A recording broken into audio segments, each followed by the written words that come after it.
Hola muchachos, en este video vamos a hablar acerca de lo que es el balance de energía. Bien, el balance de energía pues es un balance que nos permite calcular cuánta energía vamos a necesitar durante el procesamiento de algún producto. Por ejemplo, en los procesos como deshidratación, evaporaciones, nosotros necesitamos de cierta cantidad de energía para lograr aumentar la temperatura, incluso producir la eliminación de agua. Bien, y para lograrlo o para obtener o saber cuánta energía necesitamos, primero necesitamos conocer los dos tipos de calor que existen, que son el calor sensible y el calor latente. Ambos pues tienen sus diferencias. Bien. En cuanto al calor sensible, muchachos, lo determinamos como el tipo de calor en el cual se calcula la cantidad de energía en forma de calor que debe recibir el alimento para aumentar su temperatura. Es decir, cuando hablamos de calor sensible, hablamos de la cantidad de energía que vamos a necesitar, por ejemplo, para llevar un alimento de los 30 grados a los 80. Bien. Algo muy importante de este tipo de calor es que no vamos a considerar los cambios de fase, que es una de las diferencias que tiene con el calor latente. Bien. Solamente cuando hablamos de calor sensible, estamos hablando, de una temperatura, de un aumento de temperatura. Bien. Y para calcular cuánto o a cuánto representaría ese calor sensible o esa energía que vamos a necesitar, tenemos la siguiente fórmula. Bien. En la cual nos dice que el calor es igual al calor específico por la masa por el cambio de temperatura o el gradiente de temperatura. Bien. El calor específico, muchachos, es la cantidad de calor que va a necesitar ese alimento por unidad de masa para aumentar solamente o para elevar la temperatura 1 grado Celsius. Bien, es decir, cuánta energía se va a necesitar para que ese producto por unidad de masa aumente solamente 1 grado centígrado. Este calor específico, vea la redundancia, va a ser muy específico o muy muy específico para cada alimento. Bien, no vamos a tener el mismo calor específico en un producto como la leche en comparación a un jugo o alguna mermelada o algún otro producto. Cada uno tiene su calor específico, ¿bien? Y depende de las características del producto, ¿bien? También, bueno, lo podemos observar aquí en la fórmula como una C, pero también lo podemos representar como un CE, bien, en la fórmula. Ahora, ese calor específico está multiplicado por la masa del cuerpo, bien. La masa del cuerpo básicamente sería el caudal que va a ingresar a ese proceso, a ese proceso en el cual va a estar involucrado un intercambio de calor. Bien, por ejemplo, si en este caso la masa que entra son 3.500, la masa que utilizaríamos o la masa del cuerpo serían esos 3.500. Bien, que sería la masa o el caudal de ese alimento. Bien, y eso va multiplicado por el cambio de temperatura. Bien, o el gradiente de temperatura, el cual se representa como la temperatura final menos la temperatura inicial. Bien, ahí, por ejemplo, tenemos que ver qué temperaturas van a abarcar o qué temperatura va a abarcar ese cambio de temperatura, porque, por ejemplo, si decimos que en nuestra temperatura va a ir de los 10 grados a los 40 grados, en este caso nuestra temperatura inicial serían los 10 y los 40 sería nuestra temperatura final. Ahora, a diferencia del calor sensible, el calor latente es la cantidad de energía que se va a necesitar para lograr que ese alimento cambie de fase. Bien, es decir, que cambie de sólido a líquido o incluso que cambie de líquido a gaseoso. Bien, de eso nos habla el calor latente. ¿Cuánta energía vamos a necesitar en esa precisa etapa para que se logre el cambio de fase? Bien, la cantidad de energía que vamos a necesitar para lograr ese cambio de fase. Bien, aquí algo muy puntual, chicos, es que hay temperaturas específicas para cada alimento. Bien, por ejemplo, en el caso del agua, bien, en el caso del agua, los cambios de fase, ocurren a los 0 grados. Por ejemplo, ahí tenemos un cambio de fase de sólido a líquido a los 0 grados. Bien, y en el caso de la temperatura de 100 grados, bien, tenemos un cambio de fase de líquido a gaseoso. Bien, entonces, ¿cuánta temperatura vamos a necesitar en esas, o cuánta energía, vamos a necesitar en esa temperatura en específico para lograr ese cambio de fase? Bien, eso es de lo que nos habla el calor latente. En este caso también vamos a considerar la masa del cuerpo, la masa del producto que va a estar procesando y que va a pasar por un cambio de fase. Bien, y vamos a tener a lambda, que es este símbolo que observamos aquí. Bien, y ese lambda significa el calor latente, es decir, la cantidad de energía que va a necesitar para cambiar de fase. Y este tipo de este calor, va a ser específico para el cambio de fase que vaya a tener. Bien, no vamos a tener el mismo lambda para un producto el cual, por ejemplo, va a cambiar de sólido a líquido, que sería un cambio de fase, que el lambda que vamos a tener a los 100 grados en el caso del agua. Bien, sería muy, muy distinto porque necesitamos cantidades de energía muy distintas. Bien, ahora, aquí tenemos una representación, muchachos, de dónde es donde ocurren los cambios de fase. Esta es una representación del agua. Bien, ¿cuándo consideraríamos calor sensible? ¿Cuándo consideraríamos calor latente? Bien, en esta gráfica se representan temperaturas de menos de 0 grados centígrados. Bien, en esta parte tenemos la temperatura y en esta parte tenemos el calor que se va a necesitar. Bien, por lo tanto, por ejemplo, en la parte de la gráfica donde dice hielo, que se dirige hacia temperaturas menores a los 0 grados, bien, por ejemplo, toda temperatura que esté por debajo de los 0 grados, por ejemplo, supongamos que partimos de una temperatura de menos 10 grados hasta los 0 grados centígrados, se consideraría calor sensible.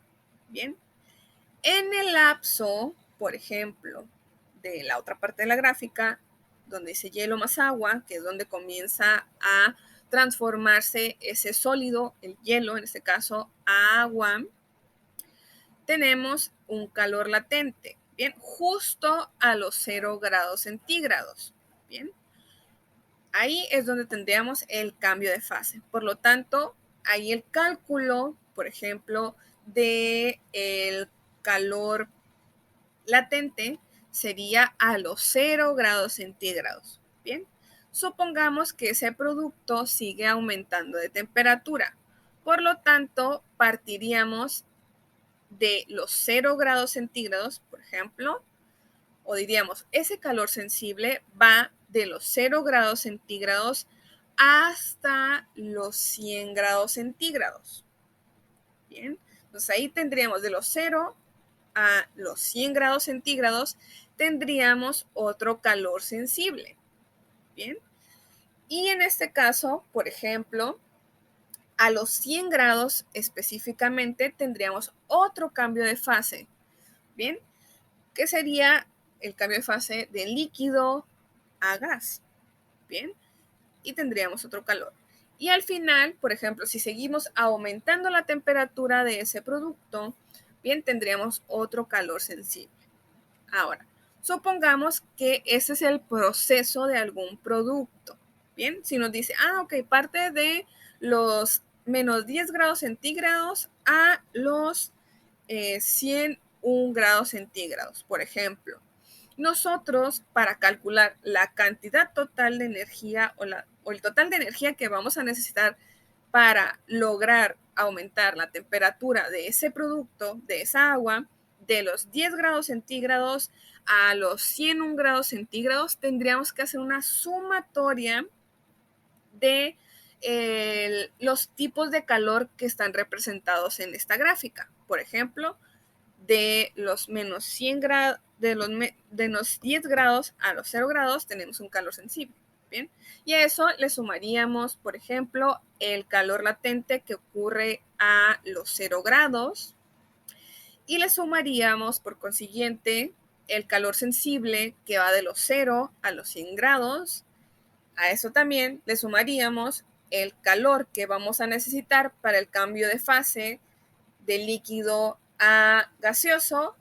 Y por último, le sumaríamos el calor sensible que vamos a tener de los 100 a los 101. Bien, para obtener la cantidad de energía que vamos a necesitar para ese proceso. Bien, entonces para calcular el calor total de ese producto necesitamos hacer la sumatoria de los tipos de calor que están representados en ese gradiente de temperatura por el cual va a pasar ese producto. Bien, ahora, eso es solamente para calcular toda esta parte del calor sensible, del calor latente y la sumatoria de los tipos de calor que vamos a tener en nuestro procesamiento es solamente para calcular la energía que vamos a necesitar para ese producto. Bien, pero para lograr que ese producto pase de cierta temperatura, por ejemplo, en este caso de los menos 10 a los 101 grados centígrados, necesitamos de una reacción de combustión. Bien, mediante esta reacción de combustión, nosotros vamos a lograr transferir energía a este producto, por ejemplo, en este caso, al agua o al equipo donde se está llevando a cabo ese procesamiento del agua. Bien, y bueno, ahora, ¿qué sería esa entalpía de combustión? Bien, o esa combustión o ese proceso de combustión. Bien, la entalpía de combustión, muchachos, es básicamente el cálculo de la energía que se va a liberar o va a ser absorbida por la quema de un mol de sustancia, en presencia de oxígeno gaseoso. Bien, entonces la entalpía de combustión es básicamente la energía que va a suministrar un comburente, bien, a el proceso que nosotros estamos llevando a cabo. Bien, pero esa entalpía va en referencia a la cantidad de energía que se va a suministrar por cada mol de combustible o comburente que vamos a estar quemando.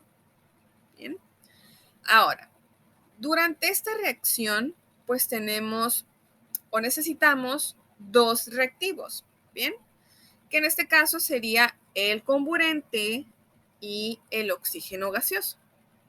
Bien, y durante ese proceso, o durante esa quema, o durante este proceso de combustión, nosotros también vamos a estar generando ciertos productos. Bien, en este caso, por ejemplo, de la quema del comburente junto con el oxígeno, se produce dióxido de carbono y agua.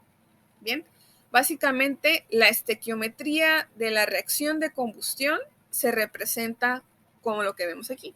Los reactivos serían el comburente, el oxígeno, y los productos que tendríamos de esa reacción de combustión serían el dióxido de carbono y el agua. Ahora, ¿qué tipo de comburentes se pueden emplear en estos procesos? Bien, se pueden emplear, por ejemplo, alcoholes como el etanol, el metanol, el propanol, el butanol. Bien, también se pueden emplear algunos alcanos para lograr el proceso de combustión. Bien. Y para producir la energía que se necesita para ese proceso.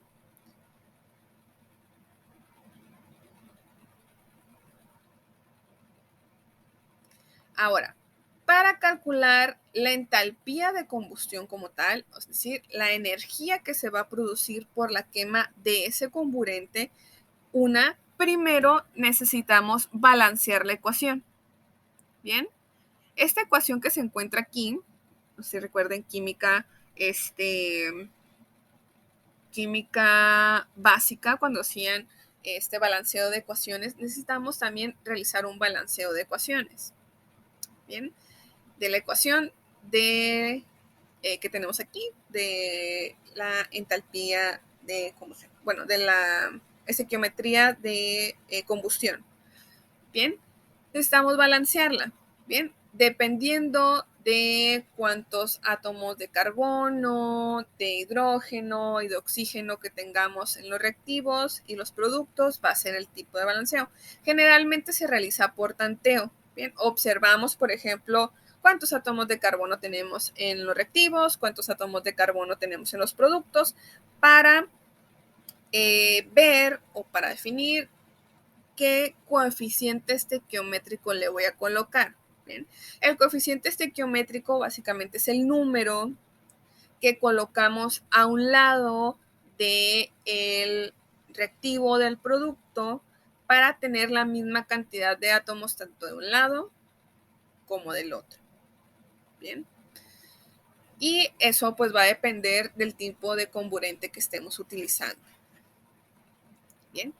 Ahora, para calcular, ahora sí, la entalpía de combustión, bien, utilizamos la fórmula que encontramos en la parte de abajo, bien, que es la H, bien, la H representa la entalpía de combustión, y eso es igual a la entalpía de formación del producto número 1, que en este caso sería el dióxido de carbono, multiplicado por su coeficiente estequiométrico, que en este caso representa la cantidad de moles que vamos a tener de este compuesto, en este caso del dióxido de carbono, y a eso le vamos a sumar la entalpía de formación del producto número 2, que es el agua, multiplicado por su coeficiente estequiométrico, y a eso le vamos a restar la entalpía de combustión, de formación del reactivo número 1, que es el comburente, multiplicado por su coeficiente estequiométrico,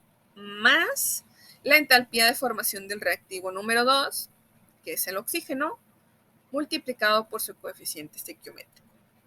Cada uno de esos componentes, muchachos, tiene una entalpía de formación específica. Bien, y esos datos se van a estar proporcionando, en este caso, en los ejercicios. Bien, van a ser datos que se van a proporcionar porque son datos puntuales, datos que ya existen, no se necesitan calcular, pero se necesitan para el cálculo de la entalpía de combustión.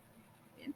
Y en este caso, esta entalpía de combustión nos va a servir como referencia para saber cuánta energía generas, bien, por cada mol que introduces al proceso. Bien, cuánta energía se produce por cada ciertos gramos, por cada ciertos kilogramos que introduces de comburente. Bien, asimismo también te puede servir, por ejemplo, para calcular, esta estequiometría también te sirve para calcular, por ejemplo, si introducimos, por ejemplo, tanto comburente, cuánto oxígeno vamos a necesitar para tal proceso, que son puntos que vamos a estar resolviendo durante la clase.